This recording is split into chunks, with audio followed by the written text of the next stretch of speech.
Hello everyone, my name is Jefferson. Welcome back to another FPL video. For this video, we'll be looking at some predictive analysis for Game Week 10. We'll be looking at stylistic matchups of these teams as well as player positioning. If you like this video, this is a particular type of video, a new format of video that I just thought of doing. So if you like the video, if you like everything I get to see in this video, give it a like and yeah, let's get into it.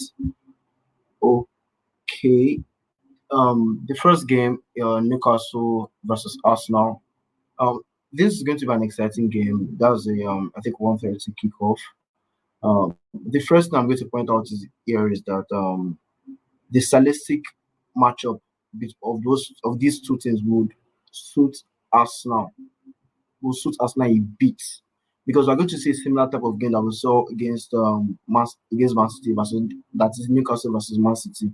So the first thing we're going to look at is Saka. I don't think Saka is going to have an easy game against Newcastle because it's going to be doubled up on in defense.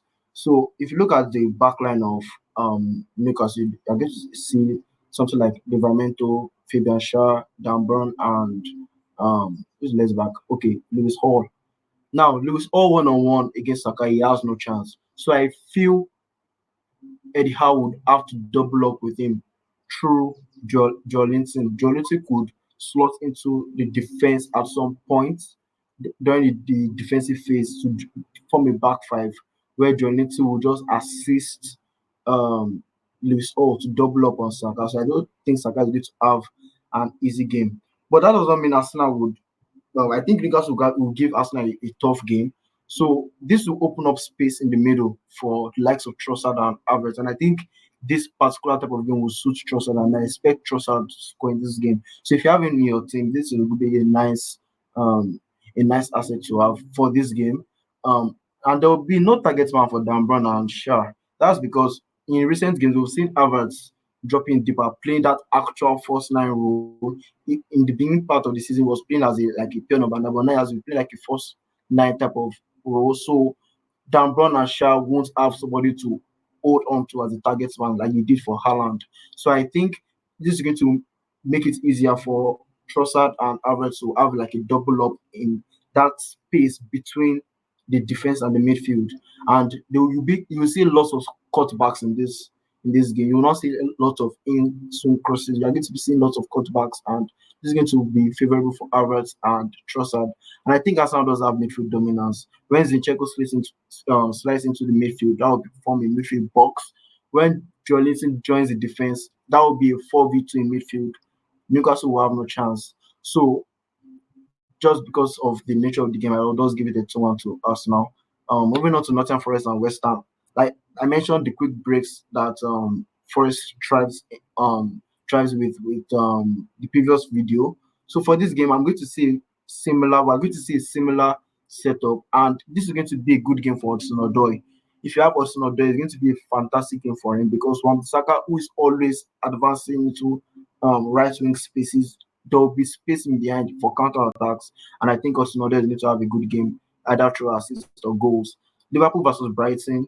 I mentioned about Liverpool's 4-2-4 frontline press. Now, both Liverpool and Brighton, they have the same form of, should I say, press in defense. They have the same form of setup when they're defending. The difference is that Liverpool is more conservative with their frontline press, while Brighton is more aggressive with their frontline press. And I think these two, should I say, contrasting yeah, let me. That was two. These two contrasting setup is just going to make this match an explosive game. I'm going to see number of goals in this game. Might not be as high scoring as 4-3, but I think we'll see a number of goals in this game. And it's going to favor Gravenberch as well because if Gravenberch can beat that first press of Brighton, if you can beat that first press and just wiggle or try to maneuver against maybe one or two players, that the midfield position is going to open up wide open and you are going to see long passes to Salah and the likes. And this is going to be a good game for Salah and the midfielders as well. Midfield runners from both teams as well. Like I said, this is going to be a high scoring game. Both teams have that setup of once they have the ball from the wings, you see runners going in from midfield, and just this is going to be an explosive game. So this is going to be a good game for Liverpool, and I think Brighton has a chance of scoring as well. So Bournemouth versus Man City. In Bournemouth, the pitch is kind of smaller, so you are going to see a compact, aggressive press from Bournemouth at home to Man City, and this is going to limit.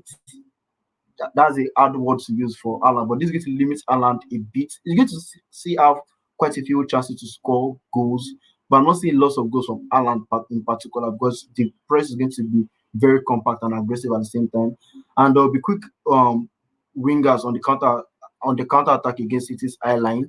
I mentioned about how Southampton exploited City's eye line in the previous game, and with the defensive issues we are seeing against Man City, I go to the likes of Otara and Semenyo. They could have a good game against Man City. Southampton versus Everton. I think Russell Martin, the way he sets up his team is actually fantastic. I have to give credit to him. He's actually a fantastic, like he has good tactics, but he has the wrong profile of players for that tactic.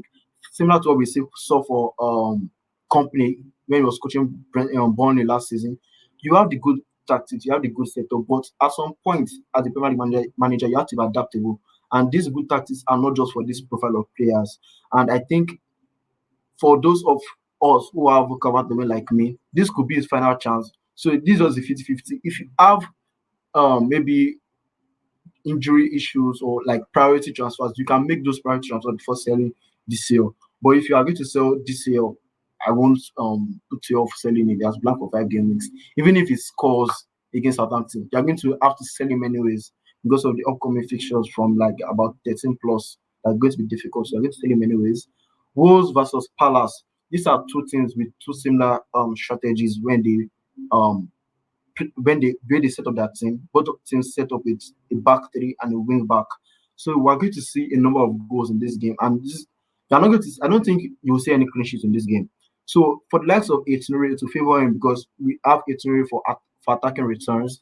Konya is going to have a good game as well, and I think Mateta is going to have a good game again. This is going to be goals in this game. For Spurs and Villa, I think there is a huge difference in the physicality of the midfield for both teams. For Villa, you have Rogers, strong, bold, confident, physical, and he takes up spaces between the midfield and the defense. He knows he's a space eater. He can eat up those spaces. And you have Onana, strong with a huge with a fantastic physique. He's a pure athlete. And you have Tillemans as well. When you compare that to the midfield of Spurs, you have Madison, you have Kulusevski, and you have Bentancur or Bissouma, whoever it is that will play in the game. So this midfield defensive would suit Villa, and I think Villa is going to win the midfield battle in terms of physicality.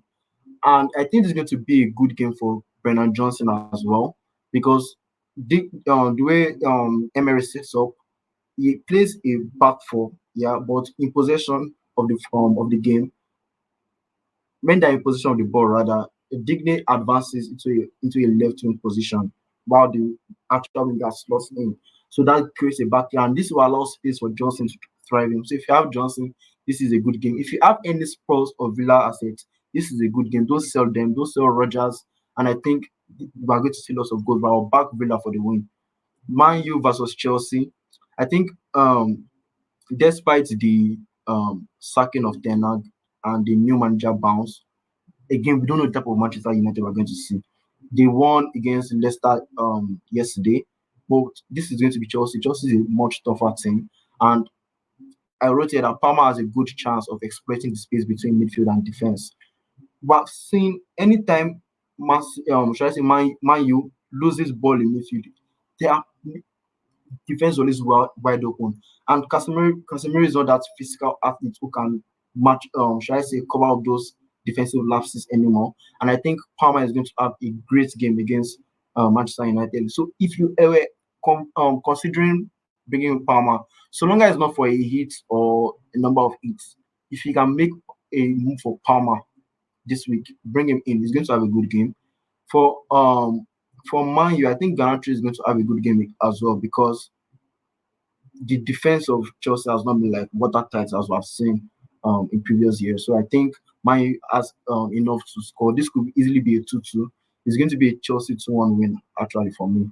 And that would be all for me for this game week.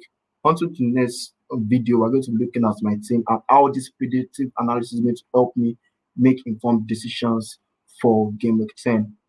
Thank you for watching. If you like the video, kindly subscribe and yeah, like the video. Thank you very much.